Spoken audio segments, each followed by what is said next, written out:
Hello students, good morning to all of you. बेटा maths class में आपका स्वागत है। और हम लोग बेटा स्ट्रेट लाइन पढ़ रहे हैं और स्ट्रेट लाइन में बेटा हम लोग जो है बात करेंगे जो लास्ट टॉपिक जहाँ पे ख़त्म किया था उसी के आगे। ठीक है बेटा, अब याद करिए बेटा लास्ट टॉपिक क्या था, टेल मी। स्ट्रेट लाइन में बेटा लास्ट टॉपिक क्या पढ़े थे हम लोग? तो लास्ट टॉपिक जो हम लोग पढ़े थे वो था conversion in all the different forms of straight line.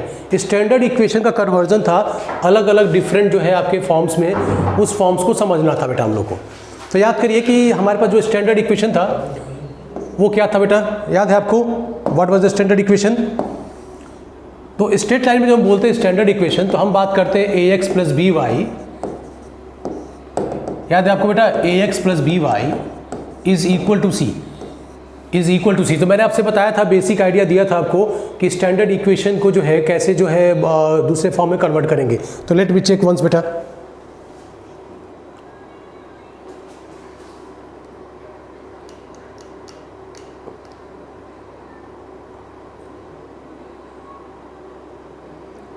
ठीक है बेटा, चलिए देखिए। तो स्टैंडर्ड इक्वेशन में हम कुछ बात कर चुके थे कि कैसे इसको कन्वर्ट करेंगे हम लोग फॉर्म्स में। तो कोई एक फॉर्म था आपका बेटा स्लोप इंटरसेप्ट फॉर्म, उसमें कन्वर्ट किया था हम लोगों ने। एक था आपका इंटरसेप्ट फॉर्म, उसमें भी कन्वर्ट किया था हम लोगों ने बेटा। आपको जब एक थोड़ा सा रिकैप कर दूँ, रिकैप दे दूँ बेटा मैं इसका। तो हम लोग कन्वर्ट किए थे इसको पहले बेटा किसमें? स्लोप इंटरसेप्ट फॉर्म में।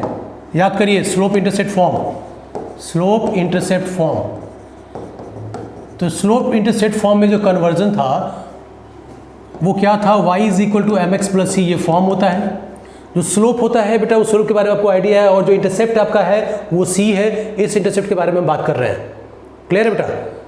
तो ये इंटरसेप्ट जो c है, किस पे बेटा? y एक्सिस पे डाला गया इंटरसेप्ट है या काटा गया इंटरसेप्ट है वो लाइन के थ्रू।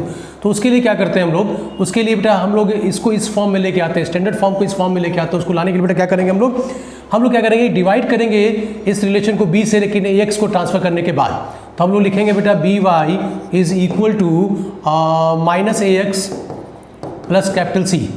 अब बेटा इसको एकदम एग्जैक्टली इस फॉर्म में लाना है, y equal to m x plus c form में लाना है। तो y का कोफिशिएंट यहाँ पे 1 है तो यहाँ भी 1 बनाना पड़ेगा। तो b से डिवाइड किया था बेटा हम लोगों ने। तो y इज इक्वल टू हो गया minus b a by b into x plus c by b. अब ऑब्जर्व कर लीजिए, इसी से कंपेयर करा लीजिए बेटा। आप कंपेयर करेंगे y का कोफिशिएंट यहाँ भी 1 यहाँ भी 1, तो x का कोफिशिएंट यहाँ m है, तो x का कोफिशिएंट यहाँ क्या हो जाएगा? m हो जाएगा। तो हम बोल सकते हैं m is equal to minus a by b. और आपका y इंटरसेप्ट, तो y intercept that is small c, ध्यान दीजिए, y intercept small c is equal to capital C by b। तो this is equal to c by b। Correct है? ये हम लोग ऑलरेडी कर चुके हैं, इसके बारे में मैंने बात किया था, आपको एग्जांपल भी दिया था कि कभी भी लाइन दी गई तो स्लोप कैसे निकालेंगे, y इंटरसेप्ट कैसे निकालेंगे। फिर दूसरा फॉर्मेट था यहाँ पे हमारे पास, ये कन्वर्जन था किसमें? इंटरसेप्ट फॉर्म में। वो क्या था बेटा? Intercept form. याद करिए इंटरसेप्ट फॉर्म।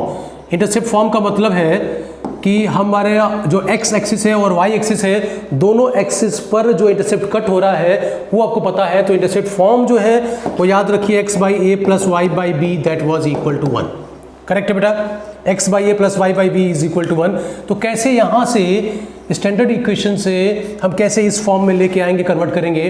तो गौर कीजिए, x के साथ कुछ कोफिशिएंट लगा हुआ है, y के साथ कुछ कोफिशिएंट लगा हुआ है, लेकिन जो टर्म इंडिपेंडेंट है x और y से, वहाँ जरा ऑब्जर्व कर ले बेटा, यहाँ पे 1 है यानी कांस्टेंट है। तो यहाँ पर भी जो x और y से जो इंडिपेंडेंट टर्म है वो है c को आपको कांस्टेंट को 1 बनाना पड़ेगा। तो 1 कैसे बनाएंगे? तो सिंपल सा रिलेशन बेटा, इसमें क्या करिए आप, इसको डिवाइड कर दीजिए किससे? c से। तो divide by c, divide by c। कौन सा c? ये जो c है जो x और y से इंडिपेंडेंट है, डिवाइड कर दिया। तो क्या मिलेगा बेटा? a by c into x plus b by c into x b by c into y is equal to 1। Correct है बेटा? अब ऑब्जर्व कीजिए, न्यूमरेटर में x का कोफिशिएंट क्या है बेटा? 1। यहाँ न्यूमरेटर देखिए बेटा, x का coefficient 1 by a 1 by b. तो ये relation 1 by a 1 by b होना चाहिए। या इसको आप ऐसे करिए कि x वाले जो कोफिशिएंट को a से डिवाइड कर दीजिए, इसके न्यूमरेटर को भी और डिनोमिनेटर को भी। तो ये मिलेगा आपको x upon c by a plus y upon c by b. Correct है? Is equal to 1। अब बेटा इसे आप कंपेयर कर लीजिए इस फॉर्म से। जब कंपेयर किया आपने तो आपको क्या मिलने वाला? कंपेयर करिए, 1 1 मैच कर रहा है, x और y भी मैच कर रहा है। तो ये आपका x इंटरसेप्ट, ये आपका y इंटरसेप्ट, ये आपका x इंटरसेप्ट, ये आपका y इंटरसेप्ट। तो हम बोल सकते हैं x intercept is equal to c by a, ठीक है बेटा, और y intercept is equal to c by b, correct है बेटा। तो एक्स इंटरसेप्ट वाई इंटरसेप्ट, बात समझ में आ रही है। तो ऐसे एक्स इंटरसेप्ट वाई इंटरसेप्ट निकाल सकते हैं, यानी कि हम स्टैंडर्ड इक्वेशन को हम लोग इंटरसेप्ट फॉर्म में कन्वर्ट कर सकते हैं। इतना हम लोगों ने ऑलरेडी देखा हुआ था। मैंने आपको यही बताया था कि अगर आपको इंटरसेप्ट निकालना हो एक्स एक्सिस पे या वाई एक्सिस पर, कोई भी लाइन दी गई हो, तो इंटरसेप्ट निकालने में कोई दिक्कत आपको नहीं होती है बेटा, क्योंकि बेसिक आइडिया होता है कि इंटरसेप्ट निकालने के लिए कि एक्स एक्सिस पर कहाँ वो लाइन को कट करेगा, वाई पे वो कहाँ वाई को कट करेगा, तो उसको आपको ऑब्जर्व करना है, देखना है और निकाल लेना है। कैसे? चलिए मैं कोई भी लाइन ले लेता हूँ, l x plus m y is equal to n मैंने लिया। अब ये लाइन सपोज कर लीजिए मैं ड्रॉ कर रहा हूँ, और ये जो लाइन है वो ब्लैक कलर में है, ऐसे जा रही है। अब ये लाइन एक्स एक्सिस को कट करती है, वाई को भी कट करती है। एक्स एक्सिस को कट करेगी तो ये जो पार्ट होगा आपका एक्स इंटरसेप्ट कहलाएगा, और ये पार्ट मतलब O A we will say is the x intercept. और यही लाइन वाई को कट करेगी, तो वाई को कट कर रही है बी पर, तो o b is the y intercept. Clear है बेटा? अब कैसे निकालेंगे? तो अगर एक्स एक्सिस को कट कर रहा है ये लाइन, तो यहाँ पे एक्स एक्सिस पे हमेशा वाई जीरो होता है, तो ओ ए निकालने के लिए क्या करना पड़ेगा? Put y equal to zero, put y equal to zero. किसमें? लाइन के इक्वेशन में वाई की वैल्यू को रखिए जीरो, वाई की वैल्यू को रखा जीरो आपने, तो मिलेगा आपको l x is equal to n, तो x is equal to n by l, तो this is x intercept. Okay, this is equal to O A is equal to x intercept, ठीक है, x intercept is equal to n by l. कोई doubt बेटा? फिर बात करेंगे हम लोग कि वाई इंटरसेप्ट निकालने के लिए, तो वाई इंटरसेप्ट मतलब वाई पर काटा गया इंटरसेप्ट, तो लाइन वाई को कट करेगी, वाई को कट करेगी मतलब यहाँ पे एक्स एक्सिस हमेशा जीरो होगा, एक्स एक्सिस पर कोई मूवमेंट नहीं है, तो x will always zero on y axis. तो put x is equal to zero in this equation, तो एक्स जीरो कर दिया तो क्या हो जाएगा? M y is equal to n, y is equal to n upon m. Correct है बेटा? तो वाई की वैल्यू एन बाई एम मिल गई, सही है। तो y की वैल्यू n बाई एम मिलती है, क्या है? This is y intercept, this is y intercept, यानी this is OB, OB is equal to y intercept, this is y intercept and this is equal to n by m. Clear? तो आप ये पूरा जो है जो OA लिख रहे हैं ये आपका हो गया x intercept n by L, और आप OB जो लिख रहे हैं ये हो गया आपका n बाई एम, वेट बेटा, n बाई एम, करेक्ट है। तो ये हो गया आपका y intercept, n by l x intercept, n by m y intercept. इसके बेस पे आप कोऑर्डिनेट भी लिख सकते हैं, इसका कोऑर्डिनेट लिखेंगे n by l comma zero, और इसका कोऑर्डिनेट भी का क्या लिखेंगे बेटा? Zero comma n by m. तो इस तरीके से भी एक्स इंटरसेप्ट वाई इंटरसेप्ट आप निकाल सकते हैं। तो आपके पास जो है अगर एक से अधिक तरीके हैं किसी भी क्वेश्चन को सॉल्व करने के लिए, किसी भी वैल्यू को निकालने के लिए, तो that will be always better कि उस वक्त एग्जामिनेशन में कौन सा आपको स्ट्राइक करे, क्वेश्चन सॉल्व करने में कौन सा आपको स्ट्राइक करे, ठीक है बेटा, वो आपको यूज़ कर लेना है। यानी जिस तरीके से आप चलना शुरू कीजिए उस तरीके से आप रिजल्ट तक पहुँच जाए। अब देखिए हमारा जो टारगेट था, गोल था, मेन गोल, कि इसको हम लोग को नॉर्मल फॉर्म में कन्वर्ट करना है, इसको परपेंडिकुलर फॉर्म में कन्वर्ट करना है। तो बेटा मैं इसको इरेज कर रहा हूँ और मैं आता हूँ कन्वर्जन इन परपेंडिकुलर फॉर्म और द नॉर्मल फॉर्म। तो उससे पहले बेटा उस फॉर्म को समझना पड़ेगा ना बेटा। तो चलिए, तो अभी जो है ये क्या है टॉपिक जो कवर कर रहे हैं हम लोग? Conversion of standard equation in normal form और परपेंडिकुलर फॉर्म, नॉर्मल फॉर्म और we can say perpendicular form. इतना दिख रहा है बेटा आपको? तो हमको क्या करना है कि कन्वर्जन करना है नॉर्मल स्टैंडर्ड इक्वेशन को नॉर्मल या परपेंडिकुलर फॉर्म में। तो दिमाग में आपके पहले चीज़ आनी चाहिए कि भाई ये नॉर्मल फॉर्म क्या होता है और स्टैंडर्ड इक्वेशन क्या होता है।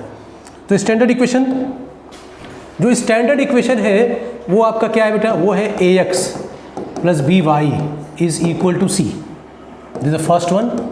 फिर हम बात करेंगे नॉर्मल इक्वेशन या नॉर्मल फॉर्म क्या है। तो नॉर्मल फॉर्म याद करिए एक बेटा, देखिए जो जो टर्म्स आपको मिलते जाएंगे मैं थोड़ा सा एक बार रिकैप भी करता रहूँगा, बताता रहूँगा, उसके बारे में थोड़ी जानकारी आपको देता रहूँगा, ताकि जब बार बार वो चीज़ दिमाग में जाएगी तो आपके जो है सब कॉन्शियस माइंड में बैठेगी। सब कॉन्शियस माइंड में अगर जाएगी बेटा तो that will be much more powerful as compare to any information given to you instantly. और सब कॉन्शियस माइंड में जाने के लिए आपको प्रैक्टिस करना पड़ता है, रियाज करना पड़ता है। 20 दिन, 21 दिन, 22 दिन, 25 दिन, 1 महीना, 2 महीना, किसी भी काम को करेंगे ना बेटा तो आपके सब कॉन्शियस माइंड में चली जाएगी बात। अब सब कॉन्शियस माइंड को आप जान लीजिए कि ये more than 1000 times powerful as compare to the conscious mind. आप किसी भी जो एक्सपीरियंस लोग हैं जो बहुत रिसर्च किए हुए उनसे पूछ सकते हैं, इसके बारे में जान सकते हैं। और आप एक्सपीरियंस अब खुद किए होंगे बेटा। जब आप शुरुआत में बचपन में जब साइकिल चलाना सीख रहे थे और रोड पे पहली बार आप सीट पे बैठ के साइकिल चला रहे थे, उस अनुभव को जरा याद करिए। उस समय आप सीधे हैंडल ऐसे पकड़ते थे और कोई सामने से आ जाए तो उसको पहले से चलते हटो हटो हटो हटो हटो हटो, सब लोग कोई नया सीखे हैं। और 1 महीने बाद आप साइकिल चलाते हैं, स्कूल जाते हैं, दोस्तों से बात करते हुए चलते हैं, हाथ छोड़ के चलाते हैं, फिर भी चलता रहता है। क्यों? क्योंकि वो पूरी इन्फॉर्मेशन आपके सब कॉन्शियस माइंड में चली गई है। अब जब सब कॉन्शियस माइंड जब कंट्रोल करता है ना, तो आपको ध्यान देने की जरूरत नहीं पड़ती है, वो ऑटोमेटिकली काम होते रहते हैं। जैसे जब सुबह उठते हैं तो कई काम सुबह के आप ऐसे कर लेते तो उस पर ध्यान नहीं देते हैं। ब्रश करना, चेहरा धोना, नहा लेना, उस पर बहुत ध्यान देके आप कॉन्शियसली नहीं करते हैं, क्योंकि वो इन्फॉर्मेशन आपके सब कॉन्शियस माइंड में है। ऐसे ही पढ़ाई की बात करें तो बच्चों से, जब छोटे छोटे बच्चे होते हैं जो क्लास 2 में, 3 में, 4 में होते हैं, तो उनसे अगर पूछते हैं लोग टेबल, तो ऐसे बोलते हैं 2 1 जा 2, 2 2 जा 4, 2 3 जा 6, एक एक करके बोलते हैं। क्यों? क्योंकि अभी वो याद किए होते हैं, वो कॉन्शियस माइंड से वो इन्फॉर्मेशन को आपको दे रहे हैं। लेकिन आप सोचिए कि जो बच्चा 10th में पढ़ रहा है उससे सीधे पूछिए 5 6 जा, सीधे बोलेगा 30, ठीक है, वो सीधे सीधे बोलेगा। तो सीधे बोलने का मतलब क्या है कि वो इन्फॉर्मेशन डायरेक्ट अब कहाँ से लेके आ रहा है बेटा, वो सब कॉन्शियस माइंड से लेके आ रहा है। और सब कॉन्शियस माइंड जिसे आप कंप्यूटर में बोलते हैं cache memory, the fastest memory, तो उससे भी तगड़ा होता है बेटा वो। तो आपको प्रैक्टिस इतना करना है, जब भी टर्म आए तो उन टर्म को आपको बार बार देखो, ध्यान देना है बेटा, वो क्या टर्म क्या था, उसका इमेजिनेशन भी कर लेना है, उसको समझ लेना है, उस ग्राफ को भी इमेजिन कर लेना है। तो उससे क्या होगा कि वो चीज़ें आपकी जगह बैठ जाएंगी। तो हम बात कर रहे हैं नॉर्मल फॉर्म की। नॉर्मल फॉर्म क्या था कि आपके पास जो है एक्स एक्सिस वाई एक्सिस है, आपने एक लाइन ड्रॉ करी थी, इस लाइन पर ओरिजिन से परपेंडिकुलर ड्रॉप किया गया था, परपेंडिकुलर ड्रॉप किया गया था। इस परपेंडिकुलर की लेंथ क्या थी बेटा, पी थी। अब ये जो परपेंडिकुलर है ये एंटी क्लॉकवाइज आपके एक्स एक्सिस जो एंगल बना रहा था वो था अल्फा। इतनी इंफॉर्मेशन आपके पास थी और आपने इक्वेशन निकाला था इस लाइन का, और वो इक्वेशन आपको निकल के क्या आया था बेटा, तो equation of this line is x cos alpha plus Y sine alpha was equal to p. तो this is the normal form और द परपेंडिकुलर फॉर्म। ये आपका नॉर्मल फॉर्म है, ये आपका परपेंडिकुलर फॉर्म है। तो अब आप जो है स्टैंडर्ड इक्वेशन को उसी फॉर्म में कन्वर्ट करेंगे। तो उसी फॉर्म में कन्वर्ट करेंगे तो कैसे कॉस अल्फा आएगा, साइन अल्फा आएगा या पी कैसे आएगा, उसको लेके आना है। ठीक है बेटा, उसको सीखना है, उसको जानना है, उसके स्टेप्स को समझना है। तो नॉर्मल फॉर्म, मैं बोलूँ कि नॉर्मल फॉर्म क्या है, तो नॉर्मल फॉर्म मैं लिखूंगा this is equal to x cos alpha plus Y sine alpha is equal to p. अब देखिए इस लाइन को, जो स्टैंडर्ड इक्वेशन है, इसको मैंने इसमें कन्वर्ट कर लिया, लाइन को मैंने नॉर्मल फॉर्म में कन्वर्ट कर लिया। मान लिया कि यही हमारा नॉर्मल फॉर्म है, क्योंकि लाइन को ही तो आप कन्वर्ट करके ला रहे हैं, स्टैंडर्ड इक्वेशन को ही तो लेके आ रहे हैं, इसी लाइन को इस फॉर्म में कन्वर्ट कर रहे हैं। तो इक्वेशन तो बदलेगा नहीं ना बेटा, बस फॉर्म बदला है, रिप्रेजेंट करने का तरीका बदला है, देखने का तरीका बदला है, चीज़ वही है। भाई देखिए आप 50 बोलिए, 100/2 बोलिए, बात तो एक ही है, लिखने का तरीका अलग अलग है। उसी तरीके से इस इक्वेशन को, स्टैंडर्ड इक्वेशन को आपने नॉर्मल फॉर्म में कन्वर्ट कर लिया तो ऐसा आएगा। तो यही लाइन अगर ऐसे बनी है तो दोनों लाइन सेम है। सेम हम वर्ड जो है बोलने का मतलब है कि मैथमेटिक्स में हम इसको बोलते हैं कि अगर यही नॉर्मल फॉर्म में दोनों लाइन सेम है, मतलब लाइन्स आर कोइंसिडेंट। तो हम बोल सकते हैं कि first and second are coincident. अब कोइंसिडेंट जो टर्म आएगा, ये मैथमेटिक्स में कुछ चीज़ें, कुछ इन्फॉर्मेशन आपसे रिक्वायर्ड मांगता है। क्या मांगता है बेटा, तो ये ऑलरेडी हम लोग पढ़े हुए हैं और इसको मैं आपको पढ़ाऊंगा भी अगर आप पढ़ना चाहेंगे तो, और हल्की सी इन्फॉर्मेशन मैं दे देता हूँ, कोई दिक्कत नहीं है इसमें। तो कोइंसिडेंट का मतलब क्या होता है, जरा गौर कीजिए। क्लास 9th-10th में हम लोगों ने पढ़ा था linear equation, system of linear equations in 2 variables, system of linear equations in 2 variables. तो आप याद करिए कि हमारे पास 2 लाइन हुआ करती थी, 2 लाइन हुआ करती थी बेटा। कौन कौन सी line, a1x plus b1y is equal to c1, फिर a2x plus b2y is equal to c2। ठीक है बेटा, अब ये 2 लाइन था, हम लोग दोनों लाइन को जो है साइमल्टेनियसली सॉल्व करते थे, x की y की वैल्यू निकालते थे। कभी कभी x y की वैल्यू आती थी, कभी कभी वैल्यू नहीं आती थी, और कभी कभी इनफाइनाइट वैल्यूज आती थी। 3 केस आते थे बेटा, अगर आपको याद हो तो मैं तीनों केस को जब बारी बारी से देख लूँ तो मैं हम लोग बात करेंगे केस 1 की। केस 1 में क्या था कि x की एक पर्टिकुलर वैल्यू आ रही थी, y की भी एक पर्टिकुलर वैल्यू आ रही थी। ठीक है, तो इसका क्या मतलब था, 2 लाइन है, 2 लाइन या 2 कर्व या एक लाइन या कर्व या कोई भी इस तरीके के 2 स्ट्रक्चर जो आप देखिए ऐसे, जो y = fx हो, y = gx हो, इस तरीके के 2 कर्व्स ले लीजिए कभी भी। उनके जितने कॉमन पॉइंट्स होते हैं उतने ही सोल्यूशन आते हैं, ठीक है, उतना नंबर ऑफ सोल्यूशन मिलता है। अगर आपके पास ये दो लाइन था और x की एक वैल्यू आई, y की एक वैल्यू आई, यानी यूनिक वैल्यू आई, इसका मतलब ये कि दोनों लाइन एक सिंगल पॉइंट पे, एक पर्टिकुलर पॉइंट पे इंटरसेक्ट करते हैं। बात समझ आ रही बेटा? यानी ये दोनों लाइन एक पर्टिकुलर पॉइंट पे इंटरसेक्ट कर रहे हैं, तो ये कॉमन पॉइंट, एक कॉमन पॉइंट आया, यानी कि एक सोल्यूशन मिला। इसको हम लोग बोलते हैं यूनिक सोल्यूशन। क्या बोलते हैं बेटा हम लोग? केस 1 हम लोग बोलते हैं यूनिक सोल्यूशन। यूनिक सोल्यूशन का मतलब है कि we will get to single point that is common to both, यानी कि दोनों लाइन एक पर्टिकुलर पॉइंट पे इंटरसेक्ट कर रही हैं। और ये तब कब होता है बेटा? इसकी एक कंडीशन होती है कि x का कोफिशिएंट और y के कोफिशिएंट रेशियो में नहीं होते हैं, तब ऐसा होता है, ठीक है। यानी कि हम बोल सकते हैं कि a1/a2 is not equal to b1/b2। ये इंपॉर्टेंट केस है, 9th में पढ़ा है, ये IIT मेंस में भी बेटा आ चुका है, लाइन के लिए भी आया हुआ है बेटा, तो इसलिए ध्यान रखेंगे, ये आपको याद भी कर लेना, फिर से वापस एक बार रिकॉल कर लेंगे अच्छे से। तो a1/a2 यानी x का कोफिशिएंट और y के कोफिशिएंट का जो रेशियो होगा अगर इक्वल नहीं होगा तो बेटा यूनिक सोल्यूशन होगा। यूनिक सोल्यूशन होगा मतलब लाइन जो है एक पॉइंट पे इंटरसेक्ट करेगी और सिंगल पॉइंट पे इंटरसेक्ट करेगी, मतलब यूनिक सोल्यूशन है। क्लियर? चलिए, इसी में केस 2 है हमारे पास और केस 3 भी है। तो केस 2 देख लीजिए। केस 2 क्या कहता है? केस 2 कहता है कि जो लाइंस आपने जो ड्रॉ की है, ये दोनों जो है वो एक पॉइंट पे इंटरसेक्ट कर रही है। हो सकता है कि ये दोनों लाइन पैरेलल हो जाए, तो lines are parallel, lines are parallel, ये लाइन पैरेलल हो गई। पैरेलल हो गई तो कब इंटरसेक्ट करेंगे बेटा? कभी इंटरसेक्ट नहीं करेंगी। और मैथमेटिक्स में ये बोलता है कि they will meet at infinity, वो इन्फाइनाइट पे मिलेंगी। जैसे आप जब भी रेलवे ट्रैक पे जब चले जाइए और बीच में आप खड़े हो जाइए, तो दोनों ट्रैक जो होती है बेटा वो पैरेलल चलती हैं। लेकिन अगर आप अपने आँख में देखेंगे आँख से, तो आपको लगेगा कि आगे जाके वो बेटा वो जाके आपस में मिल रहा है। तो ये जो मिल रहा है ना बेटा, वो कहाँ मिल रहा है? वो जाके इन्फाइनाइट में मिल रहा है। ऐसे मिलता नहीं है, आप चलते चले जाएंगे मिलेगा नहीं, क्योंकि अगर मिल जाएगा तो फिर ट्रेन कहाँ चल पाएगी? वो डिस्टेंस हमेशा बेटा इक्वल रहती है, वो पैरेलल पटरियाँ होती हैं। वो जो रेल लाइन्स होती हैं ऐसे बिछी हुई बेटा, वो पैरेलल होती हैं, तो वो इन्फाइनाइट में जाके मिलती है। कहने का मतलब इन्फाइनाइट डज नॉट एग्जिस्ट, वो कोई ऐसा कोई पर्टिकुलर पॉइंट नहीं है जहाँ पे वो मिलेंगी, मतलब नहीं मिलती हैं, ठीक है।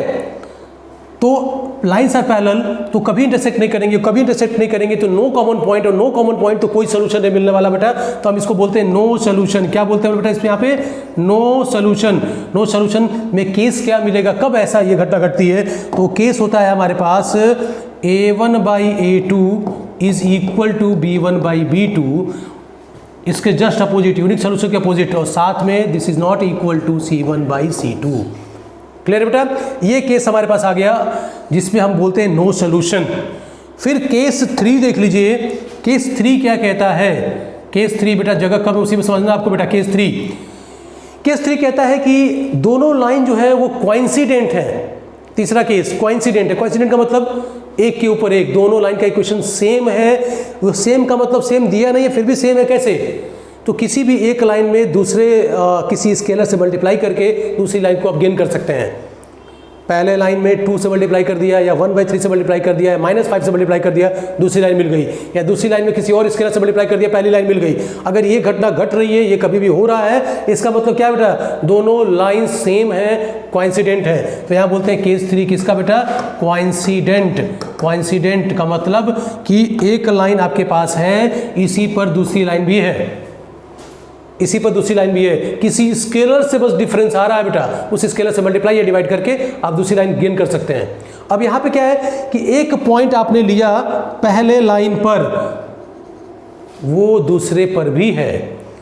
बात समझिए, पहले लाइन पर एक पॉइंट लिया, वो दूसरे पर भी है। ऐसे पहले लाइन पर कितने पॉइंट ले सकते हैं बेटा? Infinite number of points on the line.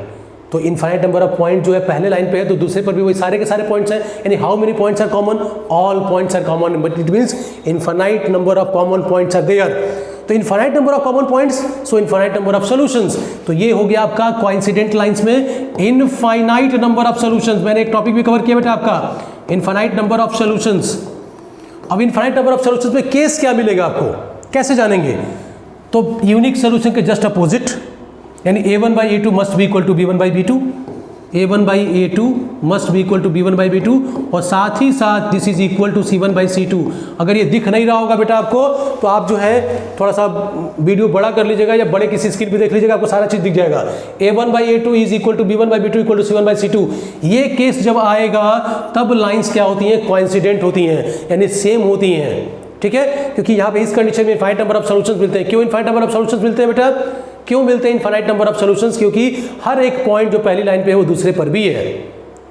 तो जितने नंबर ऑफ सॉल्यूशंस होंगे, ठीक बेटा, जितने नंबर ऑफ आपके पॉइंट्स कॉमन होंगे उतने ही नंबर ऑफ सॉल्यूशंस होते हैं, जितने नंबर ऑफ सॉल्यूशंस होते हैं उतने नंबर ऑफ कॉमन पॉइंट्स होते हैं। ठीक है बेटा, अगर दो कर्व मैं लूँ, पहला कर्व ब्लैक से लिया, दूसरा ग्रीन से लिया, ये दोनों दो जगह कट कर रहे हैं, तो कितने सॉल्यूशंस मिलेंगे? 2 सॉल्यूशंस मिलेंगे बेटा, विल गेट 2 सॉल्यूशंस। अगर मान लीजिए कर्व मैंने लिया रेड कलर से ऐसे लिया बेटा, और एक कर्व मैंने ड्रॉ किया, ध्यान दीजिएगा, मैंने ऐसे ड्रॉ किया इतना ही, और हमारा रीजन इतने में देखना हमको, तो 3 common points are there, 3 point पे इंटरसेक्ट करते हैं, तो number of solutions 3 solutions. Clear?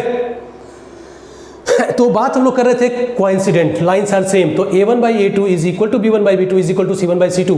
तो ये कैसे यहाँ अप्लाई होगा? क्योंकि इसी को आपने कन्वर्ट किया है बस दूसरे फॉर्म में, वो है नॉर्मल फॉर्म। क्लियर बेटा? तो मैं इरेज करता हूँ, मैं उस कॉन्सेप्ट को यूज करता हूँ, बाकी चीज़ें इरेज कर रहा हूँ बेटा मैं। चलिए, दिक्कत हो तो बेटा वीडियो को एक बार रिवाइंड कर लेंगे और इस कॉन्सेप्ट को भी देख लेंगे जो हमने अभी लाइंस के साथ पढ़ा है। तो अगर कोइंसिडेंट है तो a1/a2 is equal to b1/b2 is equal to c1/c2। इसका मतलब ये हुआ कि a/cos alpha is equal to b/sin alpha is equal to c/p। a/cos alpha is equal to b/sin alpha is equal to c/p। Clear है बेटा? इसमें कोई doubt किसी को? अब थोड़ा सा हम यहाँ पे काम करेंगे, हमको कुल मिला के cos alpha, cos beta, cos gamma चाहिए, sorry cos alpha, sin alpha, मतलब अल्फा बीटा गामा मैंने बोल दिया है, उसको हटाइए। cos अल्फा, sin अल्फा और p चाहिए, और वो ABC के फॉर्म में आएगा, तभी तो बेटा हम रिजॉल्व कर पाएंगे इसको, तभी तो ब्रेक कर पाएंगे। तो क्या करना है बेटा हम लोग को? इसमें रेशियो प्रोपोर्शन कुछ रूल फॉलो करने हैं। हम जानते हैं कि a/b इज इक्वल टू, अगर c/d हो तो ये रेशियो a²/b² विल ऑल्सो भी इक्वल टू c²/d², ये होता है। अगर ये रेशियो है तो ये रेशियो भी बेटा आपका मेंटेन रहेगा। कैसे होगा इसको देखिए, मैं अगर एग्जांपल दे दूं, मैंने बोला 1/2, यहाँ बोल दिया मैंने 5/10, दोनों इक्वल है, स्क्वायर कर दे बेटा, तो 1/4 इज इक्वल टू 25 ये आपका 100, 25 4 जा तो 1/4। बात समझ में आ रही है? आपको नहीं समझ में आता बेटा तो एग्जाम्पल कोई ले लीजिए। मैथमेटिक्स में खास बात है, एक बेटा रिलेशन नहीं समझ में आ रहा, कुछ वैल्यू डालिए, वैल्यू डाल के आउटपुट देखिए, और देखिए रिलेशन आपको सही मिलेगा। तो a/b is equal to c/d हो तो a²/b² will be in the ratio with the c² is to d²। Clear है बेटा? बात समझ आ गई? तो मैं इसको यूज करूंगा, तो मैं बोल सकता हूँ कि ये रिलेशन अगर मेंटेन हो रहा है, ये रेशियो मेंटेन हो रहा है, तो इनका स्क्वायर भी बेटा वही होगा। तो a²/cos² alpha is equal to b²/sin² alpha is equal to c²/p²। Correct है बेटा? बात क्लियर? एक रिलेशन और मैं आपको बताऊं, वो रिलेशन है कि अगर a/b is equal to c/d दिया है तो this will also be equal to a+c/b+d, a+c/b+d। Clear है बेटा? a+c/b+d। ये कैसे आएगा बेटा? ये जो रिलेशन है इस कैसे लेके आएंगे? तो सपोज कर लीजिए कि a/b is equal to c/d को हमने k सपोज कर लिया, तो मैं ऐसे लिख सकता हूँ c is equal to D के, और मैं लिख सकता हूँ a is equal to B के। अभी दोनों वैल्यू उठा के बेटा मैं इस रेशियो में तक रखूँ, जरा देखिए, गौर कीजिए, a+c/b+d, तो a की वैल्यू b के, ये हो गया b के, प्लस c की वैल्यू बेटा ये हो गया आपका d के, अपॉन बेटा b+d। मैं k कॉमन ले लेता हूँ, k कॉमन ले लिया तो ऊपर हो गया b+d, नीचे क्या हो गया बेटा फिर b+d, तो b+d cancel out, this is equal to now k। तो बेटा ये जो रिलेशन है भी k के इक्वल है, इसको भी हमने k एज्यूम किया है, इसका मतलब ऑल दिस 3 आर इक्वल।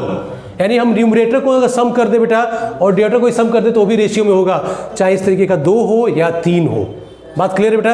ये रेशियो प्रोपोर्शन में हम लोगों ने स्टडी किया हुआ, ये क्लास 8th 9th 10th में कहीं रिलेशन रहा होगा जहाँ पर रेशियो आप पढ़े होंगे बेटा।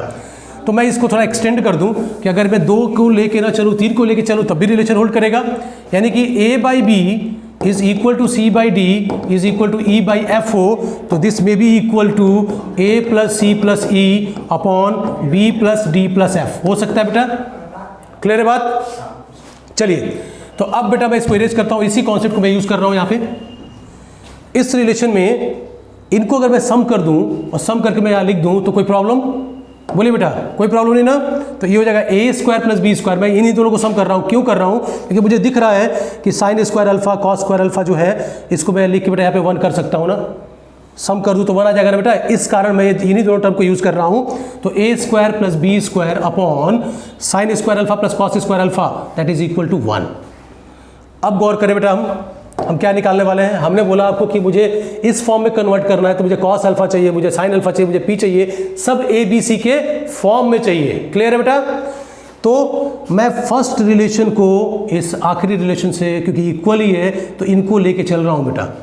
इसको लिया तो क्या आएगा हमारे पास हो गया ए स्क्वायर अपॉन, नीचे देखिए बेटा, cos square alpha is equal to A square plus B square. Correct है। अब यहां से बेटा मैं निकाल सकता हूं cos square alpha is equal to A square upon A square plus B square. सही है। अब यहाँ से बेटा मैं लिख सकता हूँ cos alpha is equal to, देखिए प्लस माइनस में दोनों वैल्यू आएगी, लेकिन ये पूरी की पूरी वैल्यू पॉजिटिव है, तो पॉजिटिव का स्क्वायर रूट बेटा क्या आएगा, पॉजिटिव ही आएगा। क्यों? क्योंकि ऑलरेडी स्क्वायर है, square of this positive, numerator में भी पॉजिटिव, तो रिजल्ट विल बी पॉजिटिव। तो cos alpha will be equal to A upon under root simple A square plus B square. Correct है बेटा। तो कॉस अल्फा की value A और B के फॉर्म में आ गई।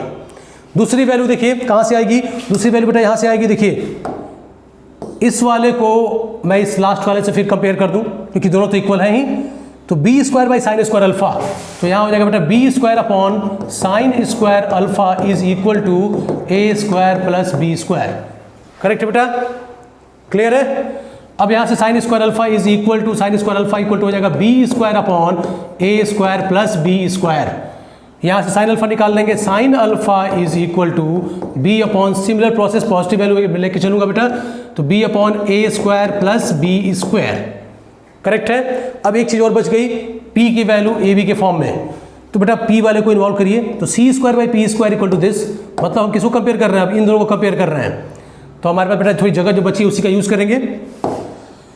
चलिए, तो c square by p square is equal to A square plus B square. Correct है बेटा।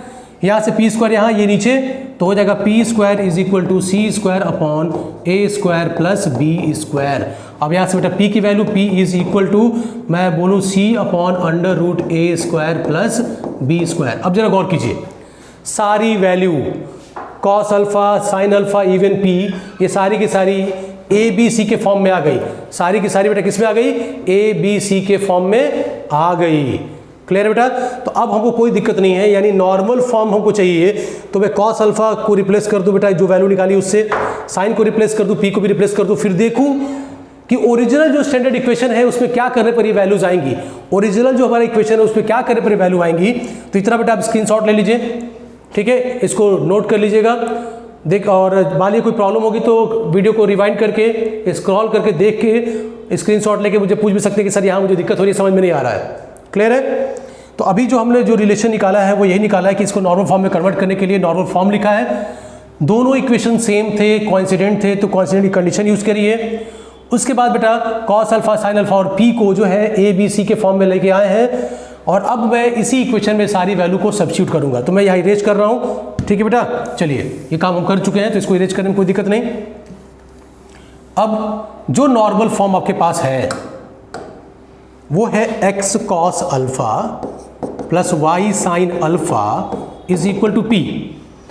कॉस अल्फा की वैल्यू देखिए, जो वैल्यू निकली बेटा, इस वैल्यू को ऑब्जर्व कीजिए, मैं वैल्यू यहाँ सब्स्टिट्यूट कर रहा हूँ, तो ये हो जाएगा a x upon under root A square plus B square plus y की जगह पे मैं ऐसे रुकूँ बेटा, प्लस हो गया, साइन वाई तो ऑलरेडी रहेगा, साइन अल्फा की वैल्यू वहाँ से, तो ये हो जाएगा बी, तो B Y upon under root A square plus B square is equal to P की वैल्यू देखिए, P is equal to C upon under root A square plus B square, तो हम बोल देंगे सी अपॉन अंडर रूट ए square plus B square. जैसा equation था वैसा ही relation है, बस क्या हुआ है उसको ऑब्जर्व कीजिए, क्योंकि इसको आपको देखना है और ये सोच के चलना है, समझ के चलना है कि यहाँ से कैसे इसको लेके आएंगे, यहाँ से कैसे आएगा।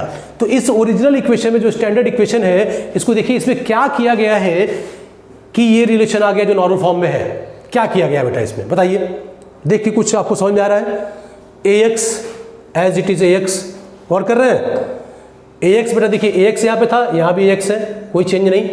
बी एक्स यहाँ था, बी एक्स भी यहाँ पे, कोई चेंज नहीं है। सी था, सी यहाँ पे, सी में कोई चेंज नहीं है। क्लियर हुआ क्या है, सबके डिनोमिनेटर में अंडर रूट ए स्क्वायर प्लस बी स्क्वायर आ गया है। तो अंडर रूट ए स्क्वायर प्लस बी स्क्वायर सब में डाल दिया आपने, और एक्स के कोफिशिएंट को कॉस अल्फा बोल दिया, वाई के कोफिशिएंट को साइन अल्फा बोल दिया, और यहाँ जो वैल्यू आएगी उसको क्या बोल दिया बेटा, पी बोल दिया। तो आपको इस इक्वेशन में क्या करना, वर्किंग रूल क्या मिलेगा बेटा, इस इक्वेशन में एक्स का कोफिशिएंट निकालना है, वाई का कोफिशिएंट निकालना है, दोनों का स्क्वायर करना है, सम करना है, स्क्वायर रूट लेना है और डिवाइड कर देना है। तो ये टर्म आपको याद रखना है, स्टेप याद रखना है। तो मैं थोड़ा वर्किंग पे आ जाऊँ बेटा, क्या वर्किंग रूल होगा, how will convert standard equation in normal form. तो हमारा जो कन्वर्जन होगा वो इस तरीके से होगा, find A and B, first step find A and B, coefficient of X and coefficient of Y. Second step calculate और फाइंड अंडर रूट ए स्क्वायर प्लस बी स्क्वायर, इसको निकाल लीजिए आप। थर्ड स्टेप में आइए, divide both the side by this relation we have got in second step. अब ये चाहे तो आप सिंगल स्टेप में कर सकते हैं, मेंटल कैलकुलेशन भी कर सकते हैं बेटा। तो ये हो गया अंडर रूट ए स्क्वायर प्लस बी स्क्वायर। तो जो स्टैंडर्ड इक्वेशन है वो कैसे दिखेगा, A x upon under root A square plus B square, ठीक बेटा, plus B Y upon under root A square plus B square is equal to C upon under root A square plus B square. अब इसको आप कैसे लिखेंगे, इसको आप सीधे लिख दीजिए नॉर्मल फॉर्म या पर्टिकुलर फॉर्म में। इसको लिखिए एक्स कॉस अल्फा, अगर ये अल्फा एंगल पर्टिकुलर मिल जाए तो अल्फा एंगल लिखिए, plus Y X cos alpha plus Y sine alpha is equal to, सीधे पी लिख सकते हैं आप। ये जो वैल्यू आएगी एक्जैक्टली वही रहेगी बेटा। अब यहाँ पे बेटा ये रिलेशन तो आ गया कि वही चीज़ है, तो अल्फा कैसे शो करेंगे आप, तो आप जानते हैं this is sine alpha, this is cos alpha. तो अल्फा को कैसे शो करेंगे, तो अल्फा के लिए बेटा क्या करेंगे हम लोग, साइन अल्फा को कॉस अल्फा से डिवाइड कर दीजिए बेटा। साइन अल्फा की value b by under root A square plus B square, cos alpha की value a upon under root A square plus B square. तो हम बोल सकते हैं tan alpha is equal to b by a, this is equal to b by a, यानी कि alpha is equal to tan inverse of B by ए। अगर ये value known होगी तो डायरेक्टली एंगल लिख दीजिए, नोन नहीं होगी तो ये रिलेशन आप लिखेंगे कि X cos alpha plus Y sine alpha equal to P जो है हमारा नॉर्मल फॉर्म है, और alpha equal to tan inverse B by A. Clear बेटा, कोई डाउट इसमें, कोई दिक्कत, बात समझ आ रही है। तो ऐसे करना है बेटा, ये स्टेप फॉलो करेंगे तो आप जो है स्टैंडर्ड इक्वेशन को नॉर्मल फॉर्म में कन्वर्ट कर ले जाएंगे। ठीक है बेटा। अब चलिए हम लोग एक एग्जांपल लेते हैं, उस एग्जांपल से सॉल्व करते हैं। हो सकता है कभी एंगल आपको दिया हो, कभी एंगल नोन हुआ तो आप वैल्यू लिख देंगे सीधे अल्फा, और नोन ना हो बेटा तो अल्फा लिख के चलिए और उसकी वैल्यू को tan इनवर्स के फॉर्म में लिखिए। तो एक एग्जांपल लेते हैं बेटा हम लोग। एग्जांपल है हमारे पास, एग्जांपल है हमारे पास है line 4x plus 3y is equal to 20। तो convert this in normal form, convert this in normal form. also find perpendicular from origin to the line, from origin to the given line। ये question हो गया, इस question को ध्यान से पढ़िए समझिए। एक लाइन है, इसको नॉर्मल फॉर्म में कन्वर्ट करना है, फिर ओरिजिन से जो परपेंडिकुलर ड्रॉप करेंगे उसकी लेंथ निकालनी है। बेटा नॉर्मल फॉर्म में कन्वर्ट कर लेंगे तो पी तो चाहिए आपको, ठीक है। तो पहले नॉर्मल फॉर्म में तो कन्वर्ट कर लें। कैसे कन्वर्ट करेंगे, आपको बताया गया था ए निकाल लीजिए, बी निकाल लीजिए, फिर उसका स्क्वायर करिए तो a square plus B square, इसका स्क्वायर रूट भी, ठीक है। सोल्यूशन पार्ट में चल रहे बेटा हम लोग, इस सोल्यूशन पार्ट में तो अंडर रूट में कितना हो जाएगा 4 स्क्वायर प्लस बेटा 3 square is equal to square root of 25 is equal to 5, यानी इस 5 से हमको डिवाइड करना है। तो divide the equation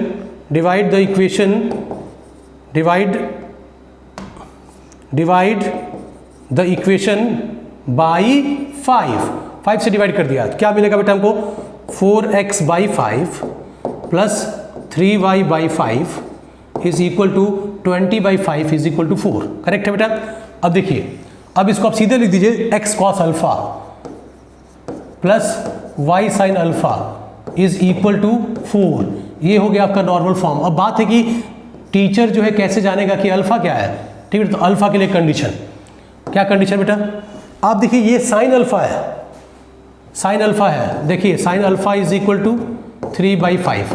cos alpha क्या है बेटा, cos alpha is equal to 4/5। Divide कर दिए दोनों को बेटा, तो हमको मिलेगा tan alpha, tan alpha is equal to कितना हो गया बेटा 3/4। तो alpha equal to tan inverse 3/4। तो आप अल्फा क्या लिखेंगे tan इनवर्स 3/4। तो मैं सारा चीज़ ये इरेज करके देखिए मैं लिख रहा हूँ बेटा, सारा कैलकुलेशन रफ में कर सकते हैं आप लिख सकते हैं यहाँ पे सीधे कि this is now x cos alpha plus y sin alpha is equal to 4 and alpha is equal to tan inverse of 3/4। Clear बेटा? तो this is the answer, this is the answer, this is the conversion in normal form. Clear? तो ये आपने normal form में convert कर लिया। अब बात है कि क्या होगा length of perpendicular from origin to the given line. इस लाइन पर ओरिजिन से जो परपेंडिकुलर ड्रॉप करेंगे उसकी लेंथ क्या आएगी? तो ये जो 4 आपके पास आया ना बेटा, ये क्या है? दिस इज द p, यही तो p है। p की वैल्यू क्या है? p का सिग्निफिकेंस क्या है? ओरिजिन से जो परपेंडिकुलर ड्रॉप किए हैं लाइन पे, वही तो है बेटा। तो आप बोल सकते हैं कि p इज इक्वल टू 4। और p की वैल्यू क्या थी बेटा? अगर p परपेंडिकुलर है तो ये relation c upon under root a square plus b square आया था। इसका सीधा सा मतलब है कि ओरिजिन से परपेंडिकुलर ड्रॉप करें किसी लाइन पर तो ये वैल्यू आएगी। अब चूंकि परपेंडिकुलर है तो बेटा आप यहाँ पे मॉड ले सकते हैं, तो this will be in mod, this will always be positive. तो length of perpendicular will be equal to c upon under root a square plus b square. ठीक है? तो ऐसे कोई भी एग्जांपल बेटा अगर ऐसे ले जैसे मैंने सॉल्व किया है, वैसे कोई भी क्वेश्चन दिया रहेगा तो आप उसको बेटा नॉर्मल फॉर्म में कन्वर्ट कर ले जाएंगे इसी तरीके से। और फिर ओरिजिन से अगर जो परपेंडिकुलर की जो लेंथ पूछेगी तो डायरेक्ट बता पाएंगे बेटा आप। इसके अलावा आप जो है किसी पर्टिकुलर पॉइंट से भी चाहे तो किसी जो है लाइन की डिस्टेंस निकाल सकते हैं। वो फॉर्म हम लोग आगे पढ़ेंगे कि किसी पॉइंट से किसी लाइन की डिस्टेंस कैसे निकालते हैं। ठीक है बेटा? तो आई डोंट थिंक कि इसमें कहीं आपको प्रॉब्लम हुई होगी। ये आपको टॉपिक समझ में आ गया होगा बेटा? इसमें कोई दिक्कत है नहीं ना? अगर होगी दिक्कत तो आप बेटा मुझे व्हाट्सअप कर लीजिएगा। मुझसे जो है कोई पर्टिकुलर जगह पे प्रॉब्लम होगी तो स्क्रीनशॉट लेके मुझे भेज सकते हैं कि सर यहाँ मुझे दिक्कत हो रही है, तो मैं आपको क्लियर कर दूंगा बेटा। ठीक है बेटा? चलिए एक एग्जांपल और लेते हैं हम लोग। जैसे लिखा हुआ है √3 sin theta, sorry √3x plus y is equal to 2, या हाँ इज इक्वल टू 20 ले लीजिए बेटा, 20। ठीक है? Convert this in normal form, convert this in normal form. तो नॉर्मल फॉर्म में इसको कैसे कन्वर्ट करेंगे? तो देख बेटा a की वैल्यू कितनी है? √3 है। b कितना आपका? b इज इक्वल टू 1 है। Under root a square plus b square आपको निकालना होता है, निकाल लीजिए। कितना आ रहा है बेटा? अंडर रूट 4, देखिए 3 का स्क्वायर, √3 का स्क्वायर 3 प्लस 1 4 यानी 2, यानी 2 से आपको डिवाइड करना है इसको। अब 2 से डिवाइड कर दीजिए, तो 2 से डिवाइड करके बेटा ये लाइन क्या मिलेगी आपको? ये हो जाएगा √3/2 x plus 1/2 y is equal to 20/2 that is 10। अब इसको आप लिखिए कॉस अल्फा। कॉस अल्फा जानते हो कॉस पे कौन सी वैल्यू होती है? ये कॉस पे कौन सी वैल्यू होती है? ये बोलिए कॉस 30 डिग्री यानी π/6। इसको आप, ये नोन वैल्यू है तो इसको लिख सकते हैं x cos π/6 प्लस इसको क्या लिख सकते हैं? y sin π/6। Clear? Is equal to 10। अब ये हो गया नॉर्मल फॉर्म। चूंकि यहाँ पे एंगल नोन था तो नोन एंगल में डायरेक्टली ऐसे आप लिख सकते हैं, और ऐसे लिख देंगे तो ये क्या हो गया? तो this is length of perpendicular p is equal to 10। Origin से इस लाइन पर जो परपेंडिकुलर ड्रॉप करेंगे that will be of length 10। Clear है बेटा? कोई डाउट इसमें किसी को? ये एग्जाम्पल भी नोट कर लीजिए, क्योंकि जरूरी नहीं कि हमेशा एग्जाम्पल ऐसा है जो अननोन ही हो, नोन फॉर्मेट में भी आपका जो है आंसर आ सकता है। तो कुल मिला के कि हम लोग नॉर्मल फॉर्म में रिलेशन को कन्वर्ट कर सकते हैं। ठीक है बेटा? नॉर्मल फॉर्म में रिलेशन को कन्वर्ट कर सकते हैं। क्लियर है?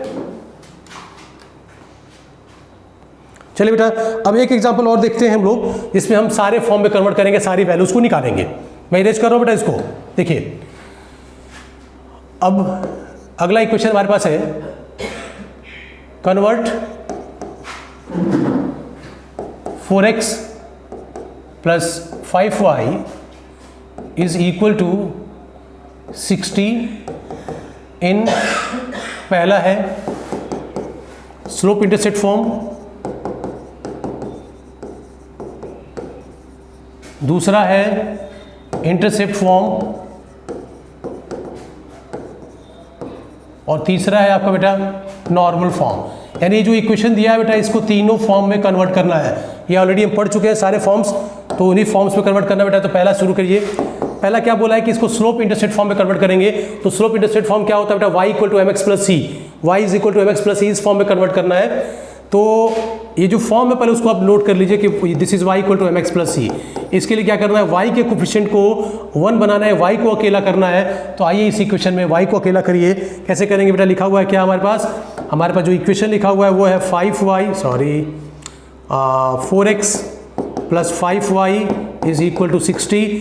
तो एक्स वाले टर्म को राइट हैंड साइड में ट्रांसफर कर दिया, तो 5y is equal to -4x plus 60। अब बेटा यहाँ से 5 से डिवाइड कर दिया, तो y इज इक्वल टू हो जाएगा -4/5x प्लस 5 से डिवाइड करिए तो 12 हो जाएगा बेटा। ठीक है, तो अब यहाँ से देखिए आप क्या क्या निकाल सकते हैं, आप स्लोप निकाल लीजिए, आप y इंटरसेप्ट निकाल लीजिए। तो आप बोल सकते हैं कि this has now been converted in slope intercept form. तो स्लोप क्या मिल गया आपको, slope is equal to -4/5 and y intercept is equal to 12। Correct है बेटा। दूसरे पे आइए, दूसरा क्या बेटा, इंटरसेप्ट फॉर्म। तो इंटरसेप्ट फॉर्म क्या है, सेकंड वाला इंटरसेप्ट फॉर्म क्या है, इंटरसेप्ट फॉर्म है आपका x/a plus y/b is equal to 1, यानी x upon x intercept plus y upon y intercept is equal to 1। तो इसमें करना क्या होता है, कांस्टेंट से डिवाइड करना होता है बेटा, कांस्टेंट को 1 बनाना होता है, जो x और y से अलग है उसको 1 बनाना होता है। तो 1 बनाने का मतलब उसी नंबर से डिवाइड करना।